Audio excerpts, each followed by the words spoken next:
Books really can change the world. I really, truly believe that. So to get you feeling empowered, this book break video is packed full of 9 book recommendations about protests and revolutions and hope. It's a real mix of fiction and non-fiction, poetry and prose, books aimed at adults, books aimed at teenagers, but all of them should help you feel really positive about the world. So I'm starting with The Citadel by A.J. Cronin because this is such a good example of how books can actually lead to real change. So this is a novel from the 1930s, but it's been credited with actually laying the foundation for the NHS to be set up a decade later. So the novel is about a young doctor in a Welsh mining town, and it raises loads of questions about medical ethics, including talking about a socialised healthcare system, which he contrasts to the really high fees and exclusivity of the Harley Street practices.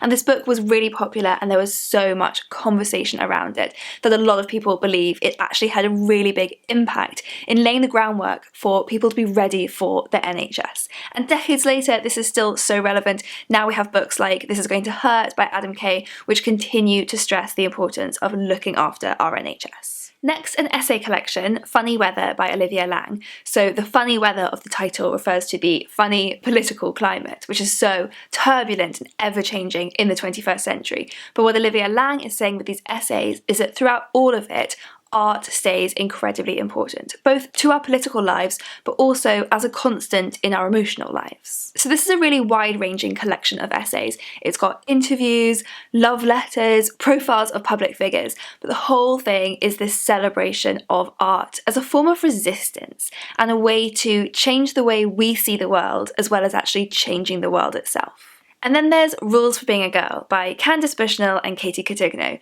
Yes, that's Candice Bushnell, as in the writer of Sex and the City. So this is a YA book about a teenage girl who takes matters into her own hands after a teacher at her school comes on to her, but nobody believes her.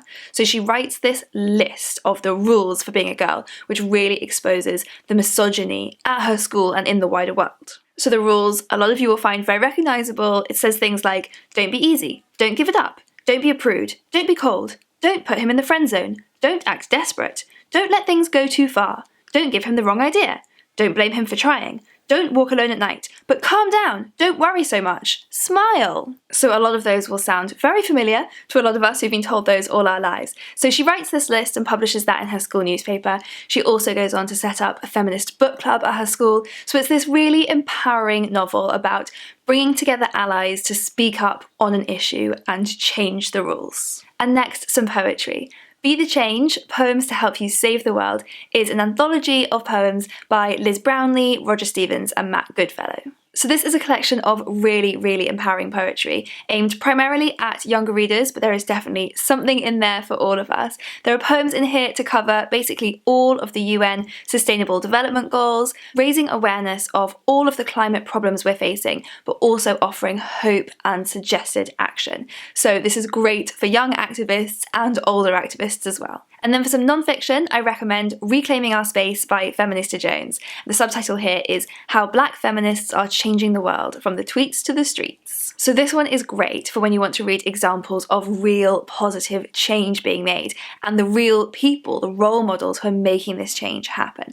And it's really interesting how much really great activism is happening now online. So the book talks about massive movements like Black Lives Matter and Say Her Name, which all started as hashtags. So this means that decades of academic thought about race and class and gender are now being brought into pop culture, making them so much more accessible and so much more widely discussed. More and more people are joining these movements, and we should all be a part of that. Next, I've got a couple of novels about protests. So the first one is Your Heart Has a Muscle the Size of a Fist by Sunil Yapa, and this is set in the 1999 World Trade Organization protests in Seattle. This book is all set over the course of one afternoon, and it is a lot darker and more violent than some of the other more positive books I've talked about so far, but I really want to include it because I think it's a really great, nuanced take on activism, and it centres on one of the biggest and greatest examples of activism in the United States, so I think it's a really important one to look at.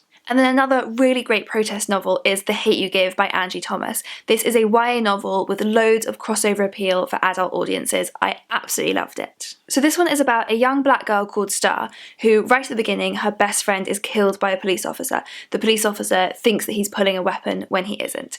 And the conversation in the media that follows this is so recognisable. We see this happening all the time. People sticking up for the police officer because they uncover the fact that the young black man who was killed was dealing drugs and was in a gang, and they basically paint him as anything other than an innocent young black man who was the victim of police racism. And the book follows Star's struggle in the aftermath of this to decide whether or not to speak up against this injustice, even though it puts her in really serious danger. So it is a sad book, it is a scary book, but it's a really empowering book about what protesting can do. And then two more non-fiction books to finish off with. First, Reading Lolita in Tehran. So this is a memoir by Azan Afisi, a teacher in Iran who ran these weekly secret book groups with some of her female students where they read forbidden books like Lolita. So while this was going on, in the world outside their classroom, fundamentalists were seizing control of the universities and morality was leading to censorship. But inside the classroom, these girls were free to escape into these beloved books that they weren't allowed to read. So for book lovers in particular, this is a really moving book about the power of books as resilience and resistance in the face of tyranny. And then my final recommendation is The Moment of Lift by Melinda Gates. So this is a collection of stories of loads of different women from around the world that Melinda Gates has met and spoken to, with different jobs, different backgrounds, different goals. But what we find in common through all of these amazing stories, and backed up by a lot of data,